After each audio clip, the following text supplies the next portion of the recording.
Hi friends, welcome back. तो देख रहे हैं अभी हम Canada versus India crisis explained the hidden truth. चलो वीडियो शुरू करते हैं। वीडियो शुरू करने से पहले अगर आप चैनल पर नए हो और आपने अभी तक सब्सक्राइब नहीं किया तो जल्दी से पहले सब्सक्राइब के बटन और बेल आइकन को क्लिक कर लो ताकि आपको हमारे सारे न्यू वीडियोस के नोटिफिकेशन मिल जाएं जैसे हम अपलोड करें। अगर आपको वीडियो पसंद आता है प्लीज लाइक एंड शेयर। चलिए शुरू करते हैं। भारत का दोस्त है या दुश्मन? दुश्मन और क्या। कनाडा दोस्त इसीलिए क्योंकि यहाँ की इंडियन कम्युनिटी किसी भी फॉरेन देश की सबसे बड़ी इंडियन कम्युनिटी है, और दुश्मन क्योंकि पिछले कई सालों में उन्होंने अनगिनत ऐसे लोगों को छुपाया है जिन्हें भारत टेररिस्ट मानता है। खालिस्तान टाइगर फोर्स के करता धरता हरदीप सिंह निज्जर ऐसे ही एक टेररिस्ट हैं। नहीं, टेररिस्ट नहीं, वो तो एक प्लम्बर थे जो गन्स के साथ पोज करते थे, पाकिस्तानी इंटेलिजेंस से मिलते थे। यानी कोई भी मामूली प्लम्बर ये काम तो करता ही है। इनका इस साल के जून महीने में मर्डर हुआ और इसके लिए कनाडा भारत को ब्लेम करता है। ये कहानी एक आइसबर्ग की मैंने तरह कहा कनाडा दिखा रहे हैं। आइसबर्ग जिसने टाइटैनिक को डुबा दिया। मैं तो समझ ही नहीं पाई क्या था। हो भी सकता है। काफी छोटा होता है लेकिन ठंडा एरिया है। प्रॉब्लम्स का पूरा पहाड़ होता है। सही कौन गलत कौन, आइए जानते हैं एक ओपन माइंड के साथ। ये है हमारी नई सही सीरीज कौन हम, कनाडा गलत इन कौन, क्राइसिस, कनाडा। जहां हम भारत कनाडा के कॉम्प्लेक्स रिश्ते को गहराई से समझने की कोशिश करेंगे। अगर आपको इस वीडियो से कुछ नया सीखने मिलता है तो चैनल को फॉलो या सब्सक्राइब करना ना भूलिए। ये आपके लिए तो फ्री है लेकिन इससे हमारी बहुत हेल्प होती है। समझ जाना भैया। मोदी जी ने बोला है, ये बोल रहा है। हम बोलते हैं। कहानी की शुरुआत बोला था इस वीडियो में हमने। चोटी से करते हैं। बोला और वो है ये इंसान। हरदीप सिंह निज्जर पंजाब के जलंधर में पैदा हुए। 1997 में वो कनाडा मूव हो गए। अच्छा। वहाँ उनकी शादी हुई और 2 बच्चे भी हुए।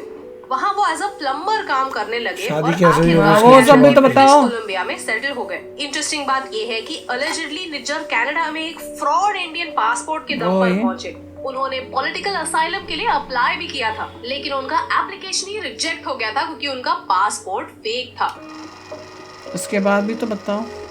शादी जैसे समय गुजरता गया निज्जर खालिस्तान मूवमेंट को सपोर्ट करने लगे। आगे जाकर वो खालिस्तान टाइगर फोर्स से जुड़े। जिन्हें पता नहीं उन्हें बता दे, कुछ सिख लोगों के लिए एक अलग देश की डिमांड करते हैं जिसे वो कहते हैं खालिस्तान। इसमें सिर्फ पंजाब खालिस्तान, खाली मींस जब एम्प्टी लैंड तोड़ना चाहते हैं। वापस आते हैं खालिस्तान टाइगर फोर्स। कई लोग हैं पंजाब जैसे पुलिस कहती है मिस्टर कि गौरव आर्या कहते पाकिस्तान की हैं ISI बैक कि ऊपर खाली है। पंजाब ने हाल ही में 2 लोगों को अरेस्ट किया जिनके पास बंदूकें और गोलियों के साथ साथ टिफिन बॉम्ब्स, हैंड ग्रेनेड्स और AK-56 राइफल्स भी मिली। भारत ने KTF को एक टेरर आउटफिट घोषित कर दिया। इनफैक्ट KTF के फाउंडर जगतार सिंह तारा एक और मिलिटेंट ऑर्गेनाइजेशन से बिलोंग करते थे, बब्बर खालसा इंटरनेशनल। लुधियाना के श्रृंगार सिनेमा ब्लास्ट केस में इस ऑर्गेनाइजेशन का नाम आया था। निज्जर को अब नहीं 2020 में ही भारत ने टेररिस्ट करार दे दिया था। भारत कनाडा, ऑस्ट्रेलिया और UK को खालिस्तानी एक्टिविस्ट के खिलाफ एक्शन लेने के लिए रिमाइंड करता रहता है। द क्वेश्चन इज, जो देश हमें अपना दोस्त कहते हैं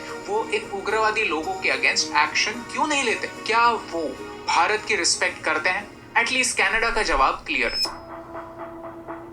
कनाडा ने उनके लैंड पर होने वाले एंटी इंडिया एक्टिविटीज को रोकने के बजाय भारत को ही ब्लेम करना स्टार्ट किया है। उनके प्राइम मिनिस्टर कहते हैं कि भारत ने उनके सॉवरेनिटी का अपमान करते हुए निज्जर का मर्डर किया है और इसके बारे में उनके पास क्रेडिबल एलिगेशंस भी हैं। Let me highlight this, allegations, evidence नहीं। वो तो आपने बहुत पहले ही बोला था। होता है और एविडेंस का मतलब प्रूफ होता है। हमारे फॉरेन अफेयर्स मिनिस्ट्री ने कहा है कि ये एलिगेशंस अबसर्ड है और कनाडा ने कोई कम्युनिकेशन उनके साथ किया ही नहीं। दोनों देशों के बीच एक गेम ऑफ चेस शुरू हो चुका है। जहाँ उन्होंने हमारे डिप्लोमेट को फायर कर दिया, हमने भी उनके डिप्लोमेट को फायर कर दिया। उन्होंने कैनेडियंस को भारत जाने के अगेंस्ट ट्रैवल एडवाइजरी दी और हमने भी इंडियंस को हमने और भी किया। दोनों देशों के सिटीजन्स को एक दूसरे के देश का वीजा मिलना अब मुश्किल होगा। अब 2 गलत उनको तो मिल रहा है। का इसमें कोई हाथ है उनको मिलेगा आराम से। का इसमें कोई हाथ नहीं। इन्वेस्टिगेशन की जिम्मेदारी कनाडा की है क्योंकि ये क्राइम उनके सॉइल पर हुआ है और कनेडियन प्राइम मिनिस्टर कहते हैं कि वो भारत के साथ रिश्ते बिगाड़ना नहीं चाहते, भारत को उकसाना नहीं चाहते। आशा करते हैं कि भारत बोल रहा उकसाना चाहता मगर कर रहा ऑपोजिट। कोऑपरेशन काफी बड़ा शब्द है और इसे याद जरूर रखिए। इस पर हम वापस आएंगे। चैप्टर 2, खालिस्तान और कनाडा का कनेक्शन। पहले चैप्टर में हमने जो भी कहा वो just tip of the iceberg था। थोड़ा डीप रिसर्च करने पर समझ आता है कि निज्जर के लिंक्स सीरियस मिलिटेंट्स के साथ भी थे। जैसे कि ये इंसान गजेंद्र सिंह, जो 1981 की इंडियन एयरलाइंस फ्लाइट 423 को हाईजैक करने में इन्वॉल्व थे।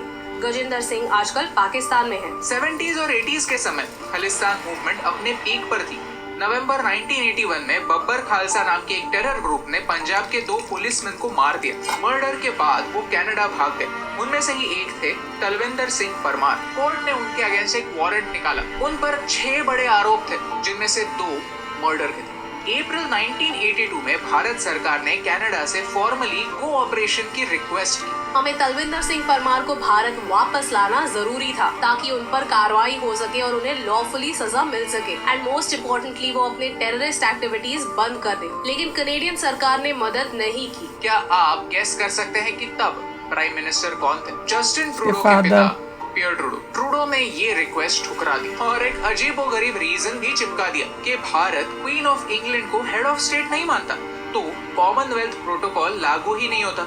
ये खालिस्तान मूवमेंट को सपोर्ट करने के लिए एक एक्सक्यूज था। तलविंदर सिंह और उनके साथियों को एक इनडायरेक्ट सिग्नल था कि खालिस्तान को कनाडा का सपोर्ट है। उन्होंने ओपनली जेनोसाइड की मांग की, 50,000 हिंदुओं को मारने की धमकी दी। कनाडा के कुछ सिटीजन्स ने तब की सरकार को चेतावनी देने की कोशिश की, लेकिन सब फेल हो गया। याद रहे, ये सारी बातें ऑपरेशन ब्लू स्टार और एंटी सिख राइट्स के पहले की बात है। 23 जून 1985 को इन्हीं के साथियों ने जापान जाने वाली एक फ्लाइट में बॉम्ब प्लेस किया, जिसमें 2 लगेज हैंडलर्स की जाने गई और 4 लोग इंजर हुए। लेकिन उनका इंटेंशन जापानीज लोगों को हार्म करना नहीं था। उनसे एक मिस्टेक हुई और उन्होंने बॉम्ब पर टाइमिंग गलत सेट किया, जिससे वो बॉम्ब जापान पहुंचने के बाद ब्लास्ट हुआ। टारगेट थे इंडियंस और इंडियन ओरिजिन के लोग। वैसे ही एक बॉम्ब उन्होंने एयर इंडिया की फ्लाइट में भी प्लेस किया, जिसमें 329 लोगों की जान गई। इसमें से कई लोग कनेडियन भी थे।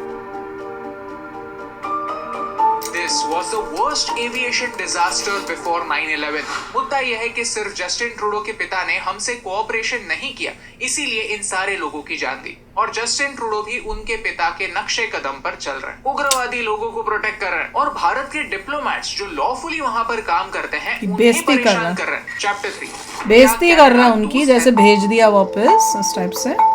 That's insult. डेमोक्रेसी हट जाएगा अभी। कनेडियन प्राइम मिनिस्टर जल्दी हटे। उन्होंने उस समय भारत की संस्कृति को बड़ी अच्छी तरह से स्वीकार किया, लेकिन अब उनके तेवर देखकर समझ नहीं आता कि क्या वो सब असली था या बस एक दिखावा। कैप्टन अमरिंदर सिंह पंजाब के पूर्व मुख्यमंत्री हैं। उन्होंने 2018 में ही एक most wanted list PM Trudeau को सबमिट की थी, जिसमें गजेंद्र सिंह का नाम भी शामिल था। इनमें 1-2 नहीं, पूरे 9 खालिस्तानी ऑपरेटिव्स की लिस्ट थी जो जस्टिन ट्रूडो को सबमिट की गई थी। ये 5 साल पुरानी बात है और इसमें भी निज्जर का नाम शामिल था। निज्जर का नाम लुधियाना के शिंगर सिनेमा ब्लास्ट केस में आया था। ये अटैक 2007 में हुआ था और इसमें 42 लोग घायल हुए और 6 लोगों की जानें भी गई। क्या आपको गहरा कनेक्शन समझ रहा है? जो 1980s में पंजाब में हुआ, वैसा ही कुछ 10 साल पहले भी हुआ। ऑफ कोर्स स्केल बहुत छोटी थी, लेकिन क्या भारत को स्केल बड़ी होने तक वेट करना चाहिए, या फिर जिनके कनेक्शंस हैं उन्हें भारत वापस लाकर उन पर मुकदमा चलाना चाहिए? जवाब उन्हें कहा कोऑपरेट करो, कोऑपरेट करो हमारे साथ। कनाडा ने इनकार कर दिया।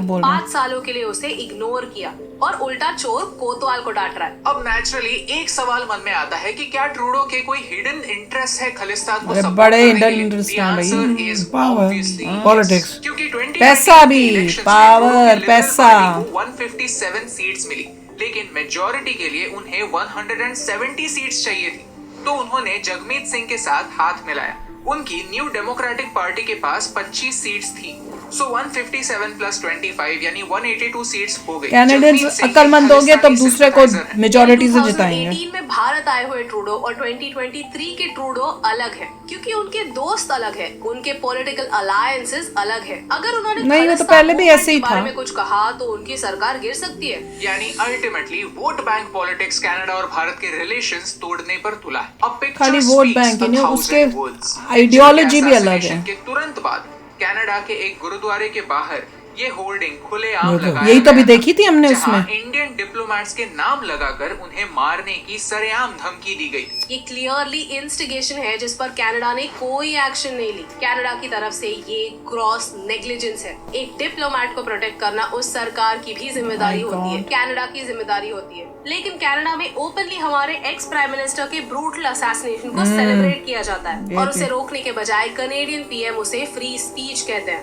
कनाडा से हिंदूज को भगाने की, उन पर अटैक करने वो भी की free साजिश speech हो है। रही, मंदिरों को वैंडलाइज किया जा रहा है, वो भी Open free call speech for है। genocide हो रहा है और इन सारी बातों को अनदेखा किया जा रहा है। क्यों? फ्री स्पीच है। पॉलिटिक्स की वजह से। Chapter 4 conclusion. अब कई इंडियंस ऐसे भी हैं जो भारत को ही इस क्राइसिस के लिए ब्लेम करते हैं। कौन Indians हैं? The burden of proof lies with Canada, यानी कनाडा को पहले ये साबित करना होगा कि इस मर्डर के साथ भारत का कोई भी इन्वॉल्वमेंट था। ये कॉमन सेंस की बात है जो पूरी दुनिया जानती है, इसीलिए ऑस्ट्रेलिया, यूके, यूएसए जैसे देशों ने कनाडा को सपोर्ट नहीं किया है। इट इज एब्सोल्युटली ट्रू कि जो इंडियंस कनाडा में है उनके लिए आने वाले कुछ दिन डिफिकल्ट हो सकते हैं। मेरी सबसे यही रिक्वेस्ट है कि आप सब सेफ रहे और ये मैसेज सब तक पहुंचाएं। क्योंकि हम एक फ्री दुनिया का हिस्सा है। हम किसी भी देश के साथ पार्टनरशिप कर सकते हैं, लेकिन उनके गुलाम नहीं हो सकते। अगर इंडियंस कनाडा जाते हैं तो कनाडा इंडियन से बहुत पैसे कमाता होता है। 2018 से कई लोगों ने बैन नहीं 2022 किया। हाँ, वीजा बैन ही नहीं किए। कनाडा की ओवरसीज स्टूडेंट पॉपुलेशन का 40% है। ये बात कनाडा भूल दुख की बात है, इतने लोगों को बाहर जाना पड़ता है पढ़ने के लिए।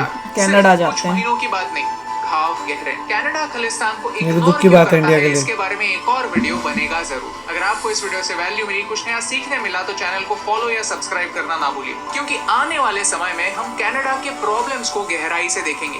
देख लो भाई, हिस्ट्री पीछे से थोड़ी बताई इन्होंने। उसके बाद उन्होंने बताया कि मेरे हिसाब से ये कह रहे हैं कि पहले जो ट्रूडो था और आज का ट्रूडो Same बंदा डिफरेंट था। नहीं है, वो सेम ही बंदा था, क्योंकि उसने वो अपने फादर के जो नक्शो कदम है उस पे ही वो चल रहा है। तो ये नहीं आप कह सकते कि पहले वो इंडिया के लिए ठीक था, अब नहीं, क्योंकि अगर वो पहले ठीक था तो जब हम बोल रहे थे उसको कि तू भेज तो उसने भेजना चाहिए था, पर कोई एक्शन नहीं लिए। जितने भी लोग इलीगली भाग के असाइलम करके इस टाइप से करके वहाँ कनाडा जा रहे थे, उन सबको लेता जा रहा था। तो ये बात मैं उससे डिसएग्री करती हूँ। उसका जो थॉट है वो शुरू से ऐसे ही थे, और एक वोट के लिए और एक पैसों के लिए he is doing it all. Right. देखिए, मैं तो ये सोच रहा हूँ कि अगले 25 साल में इतनी जबरदस्त यूनिवर्सिटीज बननी चाहिए इंडिया में। हाँ, किसी को बाहर ना कि जाना पड़े किसी पढ़ने को के बाहर लिए। ना जाना पड़े। वही तो मोदी जी लोग कोशिश हैं। करे ना, याद नहीं है अभी हमने सुना था कि यहाँ अमेरिकन यूनिवर्सिटीज के साथ satellites बना किया रहे हैं और वो वहाँ पे यहाँ पे इंडिया में बन रही हैं, वही। ताकि बच्चों को यहाँ आने की कोई बाहर के देशों में जाने की वहीं जरूरत, पर सब ही कुछ तुम्हारे यहाँ पे ही है। सैटेलाइट यूनिवर्सिटी में चले जाइए, सीधा वहीं आपको न्यूयॉर्क यूनिवर्सिटी में जाना है, वहीं पर उनके कैंपस में पढ़ लीजिए, तो वो होगा। मगर वो दूसरी बात है, अपनी भी इतनी होनी ज़्यादा चाहिए। यूनिवर्सिटीज बननी चाहिए, जगह जगह इतनी ह्यूज यूनिवर्सिटीज बननी चाहिए कि किसी को बाहर जाने की जरूरत ना पड़े। इनफैक्ट वहाँ के लोग इंडिया यहाँ पे पे आए आए पढ़ने के लिए, पूरे को उल्टा कर देंगे। देख लो, नहीं हिम्मत हुई इनकी कनाडा की कि इंडियंस का वीजा कनाडा बंद नहीं कर करें, पाए। वैसे हर चीज उनकी में। यूनिवर्सिटीज रुक पर जाएंगी, उनका इकोनॉमी डूब जाएगी। जहाँ उनको पैसे सुपर का मामला है वहां पे तो नहीं किया, बिल्कुल। पर यहाँ दूसरी बारी एक और बारी वार्निंग उन्होंने फिर से जारी कर दी कि जो कैनेडियन है वो इंडिया मत जाएं। इन्होंने उसका नाम नहीं लिया, पन्नू वगैरह का, जिसने ये सब धमकी दी थी, तो मेरे ख्याल से उसके खिलाफ भी होनी चाहिए कार्रवाई कि तुम कैसे बोल सकते हो कि भैया हिंदूज जो है वहां से छोड़ के चले जाता है। वो तो थ्रेट है, वो तो बहुत बड़ी थ्रेट है। तो उसके बारे में कनाडा क्या करेगा वही देखते हैं। बिल्कुल। तो चलो आप भी शेयर करना अपने थॉट्स। चलते हैं, मिलेंगे नेक्स्ट वीडियो में बहुत ही जल्द। Till then take care and bye bye. तो अगर आप मेरे इस चैनल पे नए हो तो जल्दी से सब्सक्राइब के बटन को हिट करो और बेल आइकन को क्लिक करो, ताकि आपको मेरा जब नया वीडियो मैं लगाऊं आपको उसके बारे में जल्दी से पता चल जाए।